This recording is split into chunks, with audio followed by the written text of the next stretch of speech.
بسم الله الرحمن الرحيم. الحمد لله حمدا كثيرا طيبا مباركا فيه، حمد الشاكرين لنعمه المثنين له القابلين عليه، لا نحصي ثناء عليه هو كما أثنى على نفسه. والصلاة والسلام الأتمان الأكملان المتلازمان على سيد الوجود محمد، رحمة الله المهداة للعالمين، الفاتح لما أغلق والخاتم لما سبق، ناصر الحق بالحق والهادي إلى صراط الله المستقيم، وعلى آله وصحبه حق قدره ومقداره العظيم. وبعد، ndugu wapenzi watazamaji, baada ya kumshukuru Al-Haq subhanahu wa ta'ala na kumtakia rahma na amani kipenzi chake na kipenzi chetu Bwana Mtume Muhammad sallallahu alayhi wa ala alihi wa sahbihi wa sallam, kwa mara nyingine tunamshukuru Mwenyezi Mungu subhanahu wa ta'ala kutuwezesha kuendeleza silsila yetu hii ya hayawani ama wanyama katika Al-Qur'an Al-Karim. Na baada ya kueleza wadudu sampuli 7 waliotajwa katika Al-Qur'an, na baada ya kutaja sampuli 2 za ndege ambao kwamba umetajwa katika Al-Qur'an Al-Karim, katika halaka ama kipindi kama hichi tutamalizia sampuli ya 3 ya ndege ambao kwamba Mwenyezi Mungu Subhanahu wa Ta'ala amewataja katika Al-Qur'an Al-Karim. Ndege wenyewe ni wale ambao kwamba wametajwa katika suratul Fil.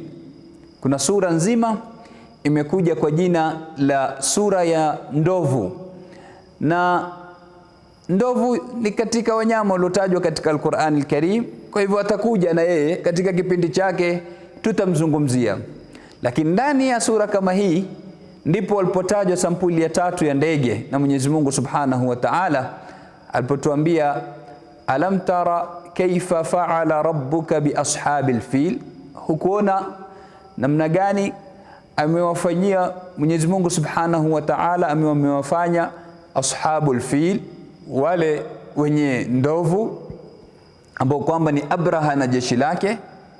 Alam yaj'al kaidahum fi tadlil, hakujalia vitimbi vyao vikawa katika kupotea.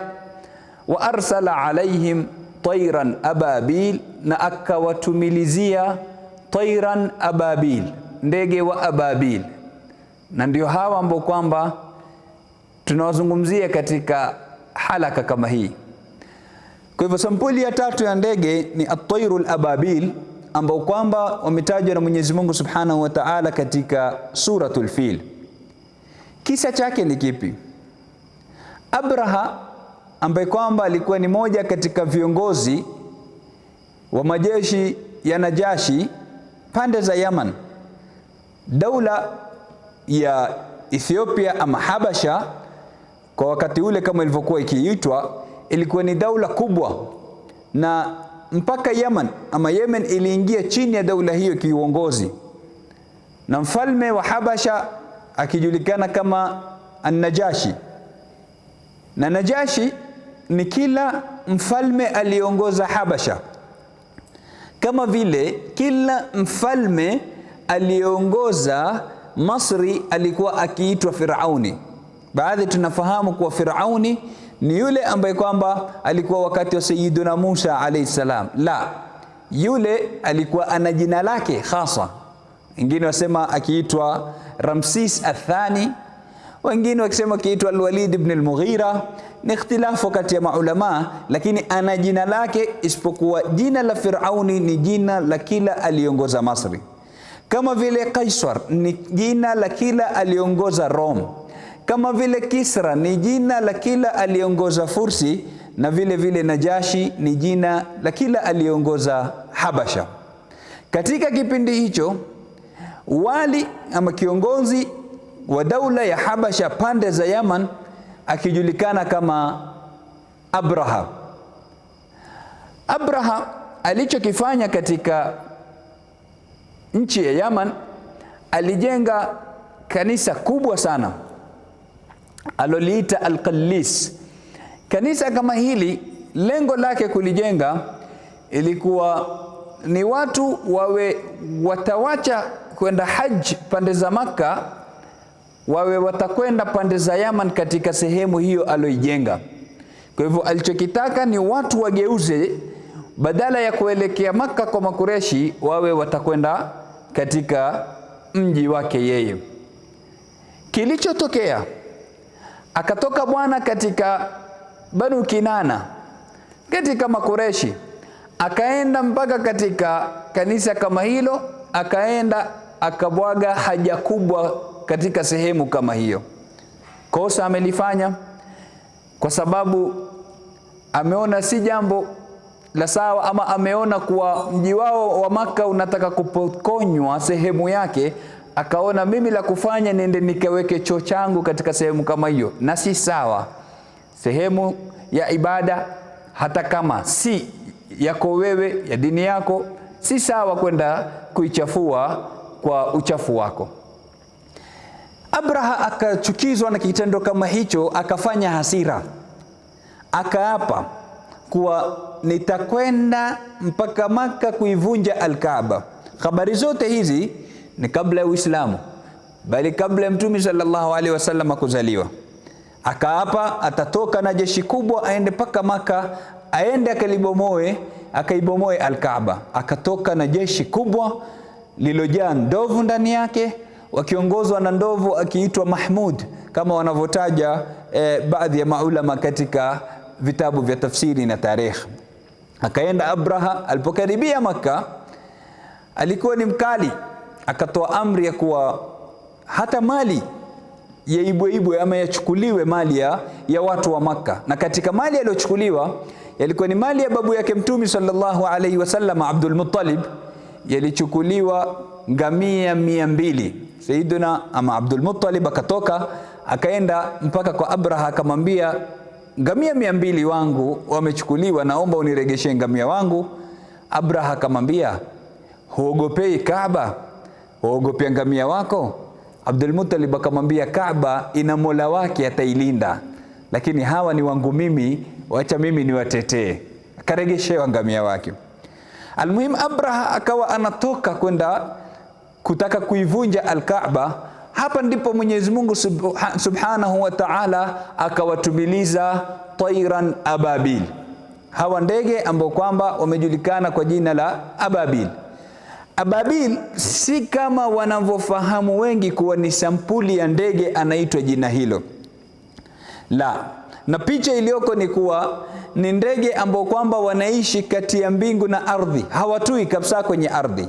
Kula kile kitu chao kinakuwa ni kati ya mbingu na ardhi, na si rahisi kuonekana. Maneno yamenukuliwa na wengine, lakini kauli yenye nguvu zaidi kuwa ababil maana yake ni jamaat, mapote kwa mapote na makundi kwa makundi. Kwa hivyo hapa ina maana kuwa ulikuwa ni mkusanyiko wa ndege tofauti tofauti walikuja kufanya kazi hiyo. Tairan ababil ambao kwamba walikuja kutoka upande wa bahari, kutoka upande wa Red Sea kuja mpaka katika sehemu kama ile na kuanza kuwatupia tarmihim bihijaratin min sijil, wakiwarushia mawe ya kutokamana na udongo. Kwa hivyo at-tairul ababil ni ndege ambao kwamba wamekusanyika makundi makundi. Baadhi ya mashekhe wamefasiri tairan ababil, wanasema sio ndege bali ni mbu, nzi, hata hawa wadudu wadogo hawa walikuwa wanachukua nafasi hiyo. Ni kauli iko mbali kidogo, lakini ni kauli imetajwa.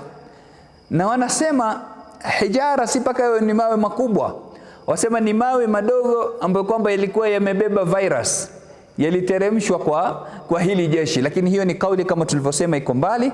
Kauli yenye nguvu ni kuwa ni ndege, makundi tofauti tofauti, kulikuwa ni mchanganyiko, na walikuwa wamebeba hayo mawe. Wakaja wakawateremshia jeshi la Abraha, na Abraha mwenyewe pia akasibiwa na mawe kama hayo, wakambeba wakamkimbiza mpaka Sanaa. Akifika Sanaa taabani, viungo vinamwanguka njiani, kila anapokwenda viungo vinamwanguka. Akifika Sanaa, wanasema maulama hakufariki isipokuwa baada ya kupasuka kifua chake. Kwa nini? Kwa sababu amemchallenge Mwenyezi Mungu Subhanahu wa Ta'ala, ataka kunyosha mkono wake kwa nyumba tukufu ya Allah Subhanahu wa Ta'ala. Kwa hivyo kwa tokeo kama hili, ule mwaka ukaitwa Amul Fil, mwaka wa ndovu. Na hii ndio ilikuwa ada ya Waarabu wakati ule, wakisajili miaka kwa hawadith ama mambo ambayo kwamba yanatokea katika mwaka. Kunaangaliwa katika mwaka huu kumetokea mambo gani. Lile jambo kubwa ambalo kwamba ndilo lilodhihiri, basi ule mwaka unapewa jina hilo. Na ndio maana ukisoma mara nyingi katika vitabu vya sira utaambiwa Mtume sallallahu alaihi wasallama alizaliwa Amul Fil, mwaka wa ndovu. Mwaka wa ndovu ni upi? Ndio huo mwaka ambao kwamba Abraha aliingia na jeshi lake wakiwa ndani mwao kuna fil ama kuna ndovu. Ndio mwaka alozaliwa bwana Mtume Muhammad sallallahu alaihi wa ala alihi wa sahbihi wasallam. Kwa hivyo Mwenyezi Mungu Subhanahu wa Ta'ala akawatuma at-tayrul ababil, akawatuma hawa ndege wakawa wanawapiga ama wanawarushia hayo mawe ambayo kwamba yaliwakatakata, kama wanavyosema baadhi ya maulama, faj'alahum ka'asfin ma'kul, wakawa ni kama maganda ama ni kama majani ambayo kwamba yametoboka ama yamekatika namna ya vile vijiwe vilikuwa vinateremka kwa kasi. Wengine wasema ni mawe yenyewe asili yake ni kutoka motoni, kwa hivyo ilikuwa ni moto mawe yenyewe. Wengine wasema la, ni mawe ya kawaida, lakini kwa sababu yamerushwa kutoka masafa ya mbali, kwa hivyo yameteremka kwa kasi kubwa ambayo kwamba athari yake inakuwa ni kubwa. Tokeo kama hili lilisababisha Makureshi kuzidi kutukuzwa na kuzidi kupata cheo katika jamii ya Kiarabu, kuonekana namna gani wamekingwa na Mwenyezi Mungu Subhanahu wa Ta'ala kutokamana na shari aliyokuwa amedhamiria Abraha na majeshi yake. Ndugu mpenzi mtazamaji, masomo ambayo kwamba tuyapata katika ndege kama huyu ama ndege kama hawa tayran ababil, somo kubwa zaidi ambalo kwamba tulipata ni kuwa ndege kama hawa walihami nyumba ya Mwenyezi Mungu Subhanahu wa Ta'ala, walihami sehemu iliyokuwa tukufu sana ambayo kwamba ni Al-Kaaba Al-Musharrafa. Mimi na wewe swali tujiulize, ni vingapi ambavyo kwamba tushavihami venye utukufu kwa Mwenyezi Mungu Subhanahu wa Ta'ala? Ni majumba mangapi ya Mwenyezi Mungu Subhanahu wa Ta'ala ambayo kwamba tumejitolea mimi na wewe kwa hali na mali kwenda kuyahami? Leo ndani ya miji yetu hii kuna ardhi ambazo kwamba ni wakfu za msikiti, lakini juu ya ardhi hizo kwauzwa pombe, juu ya ardhi hizo kwauzwa madawa ya kulevya, juu ya ardhi hizo kwafanywa kila sampuli ya hasharati na kila sampuli ya uovu. Na tunajua ni ardhi za msikiti, lakini hakuna chochote ambacho kwamba tukifanya kufuatilia kuhakikisha kuwa tumezisafisha na kuzitetea sehemu kama hizo. Twashindwa na ndege, twashindwa na vijidege vidogo hivi ambavyo kwamba vilitetea Al-Kaaba, twashindwa na wanyama. Katika hala kama hii ni jambo la kusikitisha. Kwa hivyo tuangalie mimi na wewe ndugu yangu mtazamaji, nini tushakifanya katika kumnusuru Mwenyezi Mungu Subhanahu wa Ta'ala. Wengine ukizungumza maneno kama haya watakwambia usijali bana, Mwenyezi Mungu Subhanahu wa Ta'ala ana tayran ababil, atawatuma, atawamaliza. Tayran ababil walitumilizwa, naam, lakini kipindi kile hajaja mtumi sallallahu alaihi wasallam, kipindi kile hakujaja risala. Leo mimi na wewe tuko sisi ndio tayran ababil wenyewe. Lazima sisi tusimame kuinusuru dini, lazima sisi tusimame kunusuru matukufu ya Mwenyezi Mungu Subhanahu wa Ta'ala, lazima sisi tusimame kutetea haki. Lakini ukisema tayran ababil watakuja, kwani wakati wa Karamita so walikwenda wakaiba al-Hajarul Aswad katika Al-Kaaba, na tena yule anayelitoa Hajarul Aswad anaelekeza uso wake mbinguni, kisha anamfanyia istihzai Mwenyezi Mungu, asema wako wapi hao tayran ababil walioteremshwa wakati wa Abraham, huku anaichukua al-Hajarul Aswad. Naam, wakati wa sasa mimi na wewe ndio tayran ababil, mimi na wewe ndio kuwazuia usichukue al-hajarul aswad. Lakini ikiwa tutakaa tutaikalia kimya haki, hatutoifuatilia, na kusema kuifuatilia haki haimaanishi kufanya fujo, haimaanishi kufanya uharibifu. Kuna njia nyingi za kisawasawa ambazo kwamba tuweza kuzishika kuhakikisha tumetetea haki, tukahakikisha tumerejesha vitu katika njia yake ya sawa, sio kwa kupitia kufanya fujo. Kwa hivyo tusikubali, ndugu zangu wapenzi watazamaji, tukawa tutashindwa na wadudu, tutashindwa na wanyama. Sisi sababu ya kufanya kipindi kama hichi ni ili mimi na wewe tupate ghira, ni ili mimi na wewe tutatingishika ndani mwetu, tuone haya angalau tukiona ndege anatetea Kaaba, tukiona wanyama wanafanya mambo makubwa. Tumemzungumzia Hudhud. Hudhud alikuwa ni sababu ya umma kamili kuamini. Mimi na wewe mpaka leo tushakuwa sababu ya wangapi kuamini? Ama ni kinyume, tumekuwa sababu ya watu kutoka katika dini. Leo badala tuwe ni sababu ya kuvutia watu katika dini, tumekuwa ni sababu ya kuwatoa walioko ndani, na tumekuwa ni sababu ya kuwachukizia wale walioko nje, wawe hawataki hata kuisikia dini kama hii. Lakini Hudhud, kijidege kidogo kimoja, kilikuwa sababu ya umma zaidi ya watu nusu milioni kuingia katika imani. Lakini vile vile mdudu mdogo kabisa, sisimizi ama mdudu chungu, alikuwa ni sababu ya jeshi zima kubadilisha njia. Jeshi zima la Sayyiduna Sulaiman linapita njia kwa kupitia mdudu mdogo kama huyu. Jeshi lote lilibadilisha njia ili wasipite katika sehemu kama ile. Mimi na wewe tushabadilisha mangapi? Sisemi jeshi. Ushamshika hata mtu mmoja ukampa dawa ukambadilisha? Yule ambaye kwamba yuko nje ya dini ukavutia katika dini, ama yule ambaye kwamba yuko ndani lakini amepotea, ameghilibiwa na shetani na nafsi yake, ushamfuata kwa hikma, ukamlingania, ukamregesha?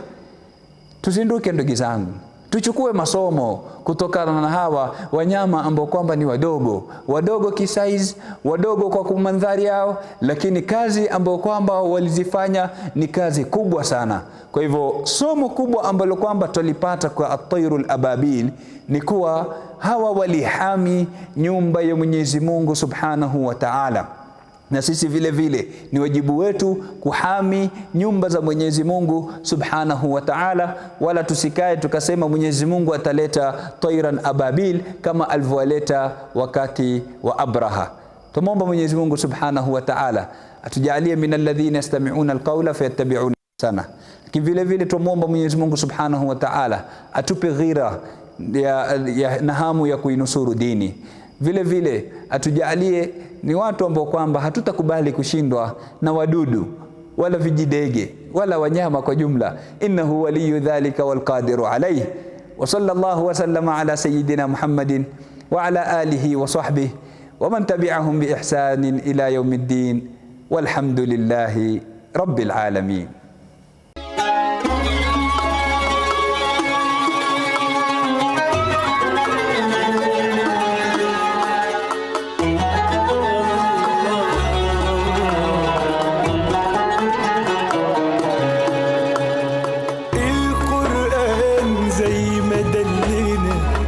سكة نور وسعادة وصل لنا قصص الحيوان نتعلم منها زيادة علشان ربنا